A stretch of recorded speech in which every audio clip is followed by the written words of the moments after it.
RL Location Automobile. Pour toutes vos locations de voitures et utilitaires en Guadeloupe, faites appel à RL Location Automobile. Avec RL Location Automobile, réservez en toute tranquillité, 7 jours sur 7, 24 heures sur 24. RL Location vous propose une large gamme de voitures et d'utilitaires au meilleur prix sur le site internet www.rl-location.com.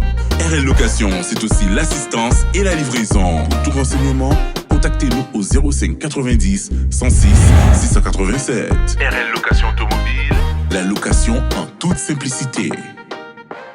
Attention, chez RL Location offre exceptionnelle en ce moment pour un véhicule catégorie A, minimum 10 jours, 12 € par jour. Un véhicule catégorie B, minimum 10 jours, 18,90 par jour. Guadeloupe, actualité.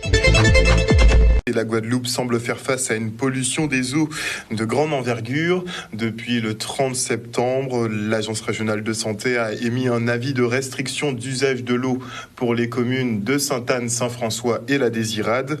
En cause, la présence d'aluminium dans des proportions dépassant les limites de qualité autorisées.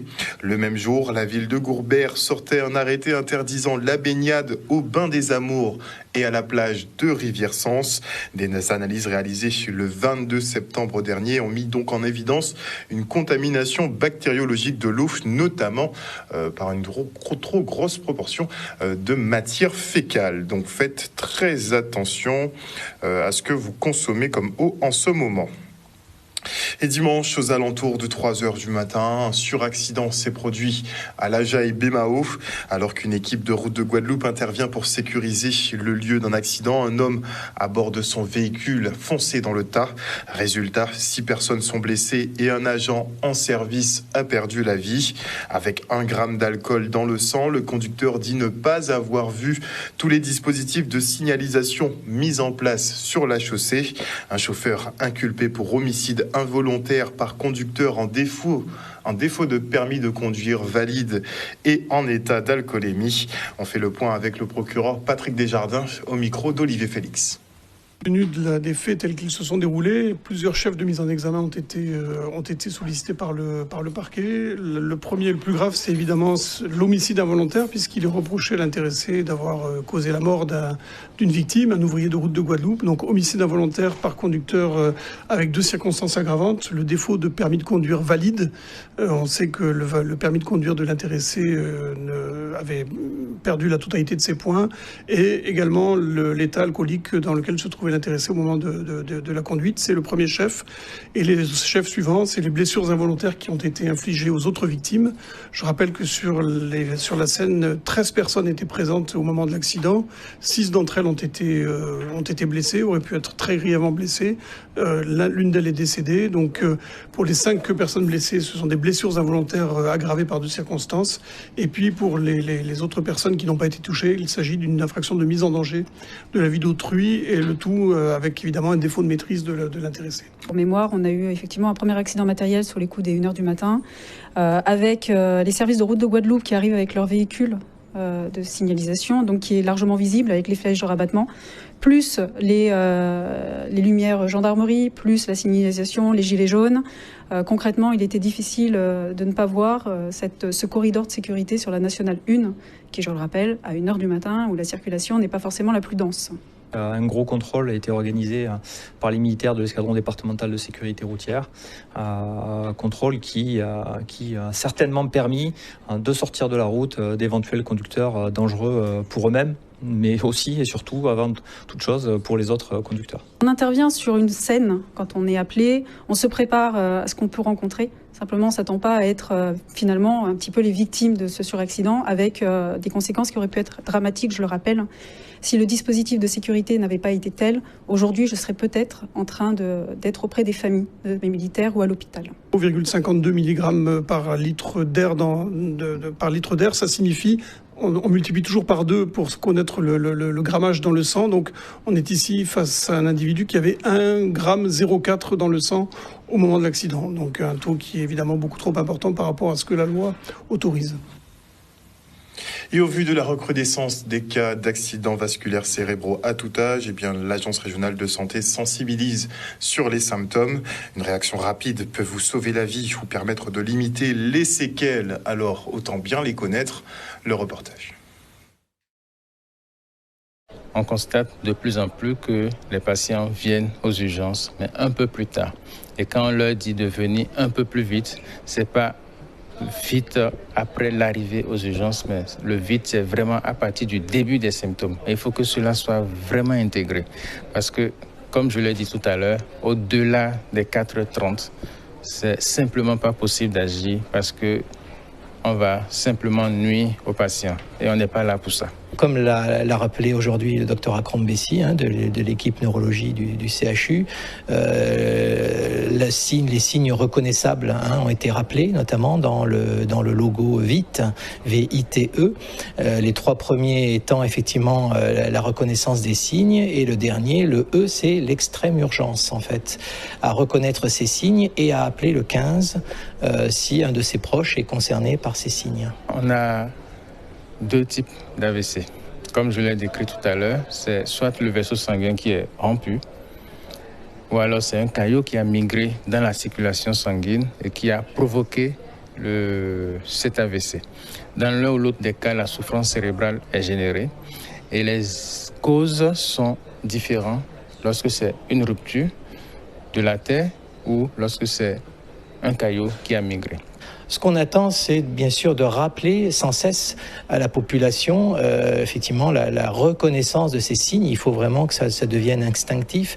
Il faut que ça soit naturel de vite reconnaître ces signes pour justement vite pouvoir appeler en extrême urgence donc les services de secours pour que la personne puisse être dans des délais très très rapides, être pris en charge, parce qu'on sait que passé ces délais qui sont vraiment très très courts, on peut avoir des conséquences très très graves et voire même définitives une fois que l'accident a été diagnostiqué. Lorsqu'il s'agit de la rupture de l'artère, la cause la plus importante, la cause qui doit être vraiment connue de tous, c'est l'hypertension artérielle.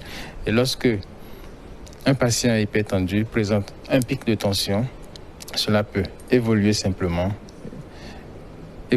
aller rompre l'artère et donner un accident vasculaire cérébral hémorragique. Et en l'occurrence, l'AVC, c'est un phénomène très général, pour le coup, qui touche la planète entière, mais qui nous concerne, nous, particulièrement en Guadeloupe, parce qu'on sait qu'on est concerné par des problématiques telles que le diabète et l'HTA, donc l'hypertension artérielle. Et comme le disait le docteur Akrom Bessi, c'est une association de malfaiteurs, comme on dit, parce qu'elle a les plus graves conséquences et elle fait que de nombreuses personnes ici sur le territoire sont concernées par les accidents vasculaires cérébraux. Un reportage signé Charlie Dagonia. Et à l'occasion de la semaine de la démocratie scolaire, les jeunes s'engagent pour l'environnement. Les lycéens de Charles-Coueffin ont signé aujourd'hui une charte écologique pour adopter le bon comportement au quotidien. Ils devront aussi transmettre tout ce qu'ils ont appris. Le reportage. Alors la démocratie scolaire, c'est donner une grande responsabilité depuis l'enfance en tant que citoyen qui a des choix à faire, en réfléchissant aux conséquences des choix que nous faisons. Mais quand on est dans le milieu scolaire et qu'on veut se comporter en citoyen, déjà petit comme ça, il faut poser les bonnes bases, les bonnes habitudes. Et nous parlons beaucoup d'éco-citoyenneté, c'est-à-dire que l'écologie doit faire partie de notre fonctionnement naturel. Nous parlons aussi de citoyenneté positive où les enfants déjà ont une responsabilité où ils doivent l'intégrer depuis l'école. J'ai retenu qu'il ne fallait pas jeter des déchets par terre et qu'il faut aussi trier et qu'on peut faire du compost avec des épluchures de pommes de terre, de pommes ou de bananes. Et qu'on peut aussi aider nos parents à ne pas jeter des choses par terre. De montrer l'exemple aux autres qu'il ne faut pas polluer et de les aider et de montrer à nos parents. Cela représente un grand coup, ce sera une grande évolution pour les Antilles. Ça va permettre de connaître la Guadeloupe. En part ça, comme le monsieur disait, Sakdiri a fait Grandiri qui a fait Sakdiri. Du coup, ça va permettre de sensibiliser un peu tout le monde à petite échelle, après à grande échelle et après essayer de sensibiliser un maximum de personnes. Pour moi, c'est Je suis heureux de participer à cette charte parce que moi, je me dis toujours, il n'y a pas de petites actions. Tous les jours, mes parents, parfois, ma famille ne fait pas toujours les bonnes actions et là, je me rends compte de quelles actions sont bonnes et quelles actions ne le sont pas. Et grâce à cette charte qu'on va signer, je saurai qu'est-ce que je pourrais faire pour aider ma famille et même plein d'autres gens à faire ces bonnes actions au quotidien. Je trouve qu'il faut quand même sensibiliser les jeunes, même plus petits que moi, les jeunes, les plus jeunes, les enfants, à être plus écolo. Et plus tard, peut-être qu'ils vont montrer l'exemple, comme nous. Du coup, c'est ce qu'on nous demande de faire, de montrer l'exemple.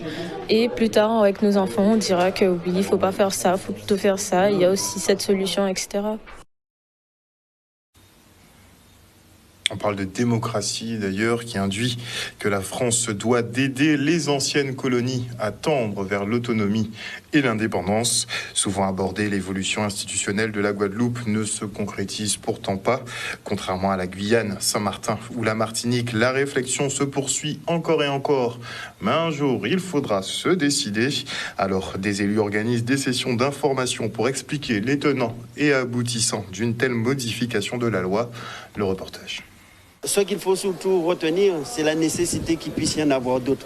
Ce qu'il faut retenir, c'est la nécessité qu'il puisse y avoir une véritable stratégie de communication, d'information, d'explication. Ce qu'il faut retenir, c'est que cette nécessité de pédagogie pour bien expliquer et que la population, aussi bien que les élus, puissent s'imprégner de ces différentes questions. J'ai une grande expérience de ce combat politique mené depuis très longtemps pour un changement de statut pour mon territoire. Donc il fallait que je témoigne et que je fasse preuve d'humilité pour démontrer que le principe essentiel qu'il y a aujourd'hui est d'aller vers une évolution statutaire pour nos territoires dans un rapport de partenariat avec l'État français. À travers les exposés des intervenants, il faut aussi une méthode pour construire ce projet, cette vision, une méthode aussi pour convaincre la population. Mais le lien, tout cela, c'est la confiance. La confiance, donc on le sait très bien, toute discussion sur l'évolution institutionnelle, statutaire, ne pourra avoir un sens si le Guadeloupéen se rend compte que cela pourrait permettre d'améliorer son quotidien ou en tout cas répondre aux différents problèmes du quotidien.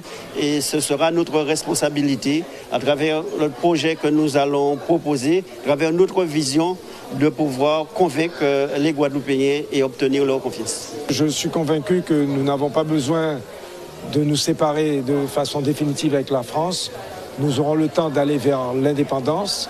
Mais pour l'instant, une autonomie intelligente, comme nous l'avons vu pour d'autres territoires, je pense à la Polynésie, je pense à la Nouvelle-Calédonie, nous permettra d'aller de l'avant et de construire le pays Guyane en Amérique du Sud, en Amazonie, dans des rapports avec nos voisins qui seraient fructueux et qui seraient des rapports d'intelligence politique, économique, géographique, sociale et culturelle pour faire évoluer notre pays. Retour sur le symposium autour des enjeux énergétiques à la médiathèque du Lamentin. Une occasion pour Gérald de Bougré de montrer comment la Guadeloupe peut aisément faire face à la crise énergétique mondiale qui se profile. Géothermie et hydrogène vert sont ses credos et des solutions concrètes pour le futur. Regardez.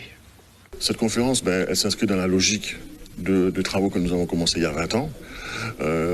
L'actualité telle qu'on la connaît aujourd'hui, sur fond de guerre en Ukraine, Russie et peut-être même Troisième Guerre mondiale, nous laisse à penser que nous avions fait les bons choix, nous avons bien étudié les choses il y a une quinzaine, voire une vingtaine d'années, et qu'aujourd'hui, donc, nous informons la population au sens large du terme, aussi bien la population guadeloupéenne par ailleurs et caribéenne en complément, pour anticiper pour en tout cas démontrer comment le travail que nous avons fait ces dernières années et que nous continuons de faire nous permet d'anticiper ou en tout cas d'avoir des solutions là où aujourd'hui beaucoup de pays et donc indirectement beaucoup de citoyens n'ont que des problèmes à se partager, quoi.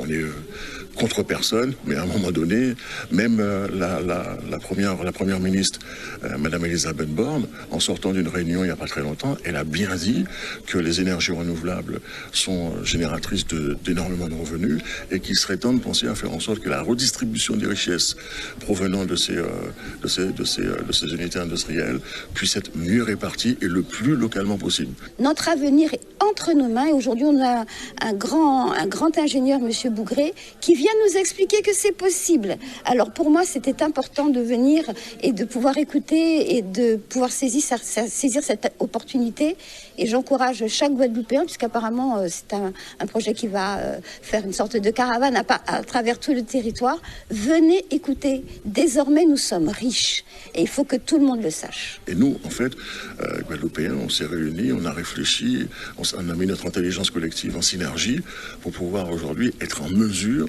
de passer dans toutes les communes de Guadeloupe pour leur dire voilà, vous avez ça en disposition quand vous voulez, vous pouvez adhérer, vous pouvez participer, personne ne vous empêche et vous pouvez donc vous impliquer pour faire en sorte que les problèmes que vous avez, vous pouvez les résoudre de vous-même, par vous-même et ainsi de suite.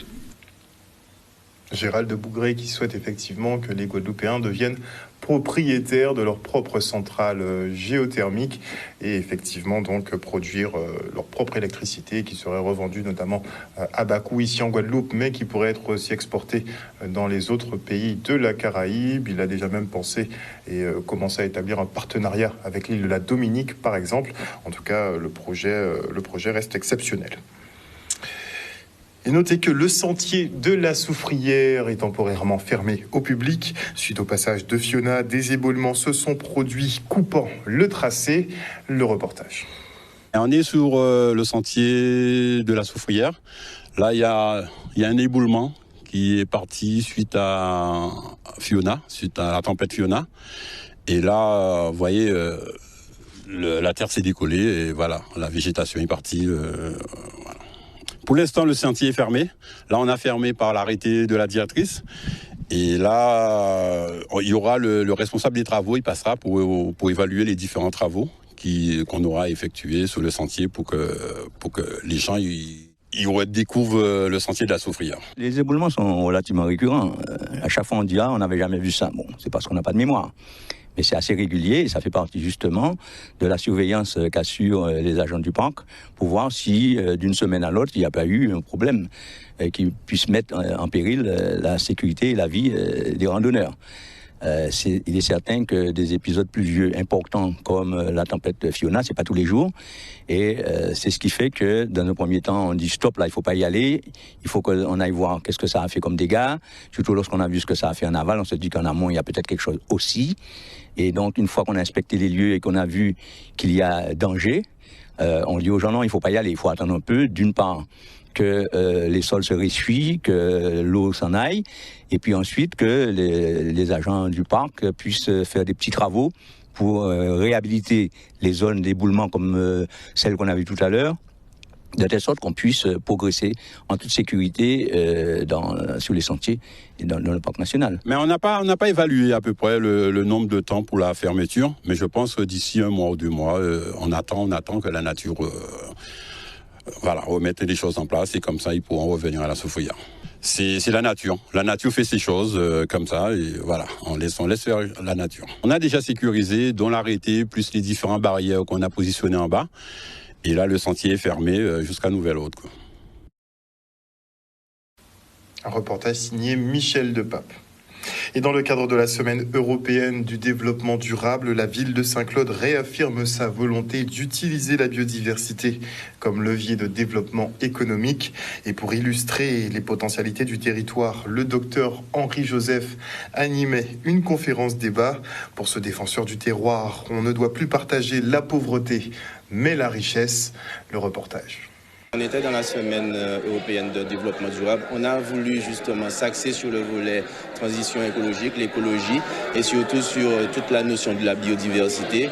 Nous avons été lauréats justement de l'Atlas communal de la biodiversité et on s'est dit véritablement qu'on partait sur une démarche, une programmation sur déjà la sensibilisation des scolaires la veille et puis derrière enchaîner sur une conférence avec quelqu'un qui est réputé dans la matière mais c'est surtout qui est expert.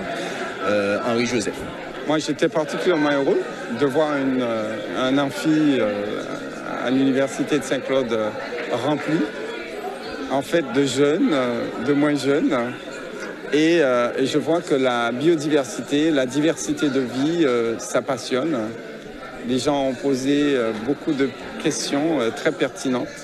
Qu'est-ce qu'on fait de cette biodiversité? Comment on va faire pour nous développer à partir de nos richesses?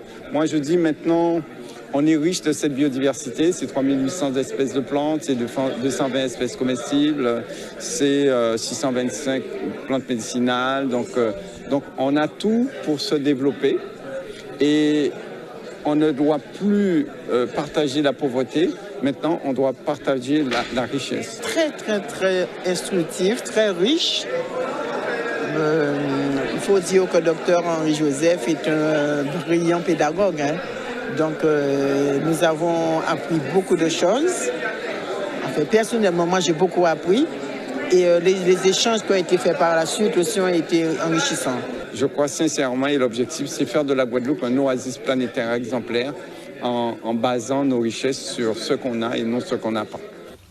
Ça, c'est du projet. Et on part pour le mois du créole au Centre des Arts et de la Culture de Pointe-à-Pitre. Vous le savez, les locaux sont occupés par des artistes qui le font vivre. Ah, c'est bien, on doit le dire. Le reportage. Jeudi, c'est 1er octobre. Et 1er octobre, c'est premier jour à mois créole. Qui donc nous te voulait chouquer mois créole dans un bic là ça, un bic à résistance. Et pour montrer, il faut nous prendre l'esprit à mois créole. On semblait populaire. Aussi là, mon Guadeloupe, peuple Guadeloupe qui a considéré l'angayo et qui a travaillé dans l'entourage l'angayo, qui a beaucoup canté dans l'entourage l'angayo, qui a aimé l'angayo, d'avoir dit dans l'angayo, ni mais c'est l'habitude ayo, ni culture ayo, ni vivation ayo, ni toute l'identité ayo. Qui donc jeudi 1er octobre, c'est premier jour à mois créole et nous savons pendant tout le mois là, nous retourner dans toute bande île Guadeloupe. Et pour bocanter et travailler à l'entour à l'angla et culture. Et nous là aujourd'hui jour pour nous parler des belles théâtres culture. Et c'est vrai que nous controns un cacla à tout pour créole l'édition d'un marron. On paraît à mon pour dire que 1er octobre là ça nous a marqué début à mois créole et pendant un mois nous avons ouclé l'angla et nous avons demandé aussi que tout le monde ouclé l'angla qui a dans marqué ayo. Quand on a envoyé un petit message, c'est mettez créole là, pour mettre l'angla devant et quand on a mis créole là devant, nous avons mettre nous aussi devant. C'est très important. Alors son travail qu'on continue à faire parce que son travail en tout cas fait en symbiose avec Chantal Loyal en France et en pays de métropole qu'on sorti d'Italie là. Et on a continué à faire avec M. Tony Mango. Et ça, on a trouvé ça. Ça veut dire que si ça a arrêté, c'est qu'on ne va pas habiter l'angle vallée. Et M. Tony Mango a promouvoir et on a constaté que pas ni plus belle vite que ça. Nous avons invité tout le monde à rentrer dans le ballon à créole là, rentrer dans le ballon à kilti là, pour nous payer chouquer à nos bitins qui cassent nous et qui tombent.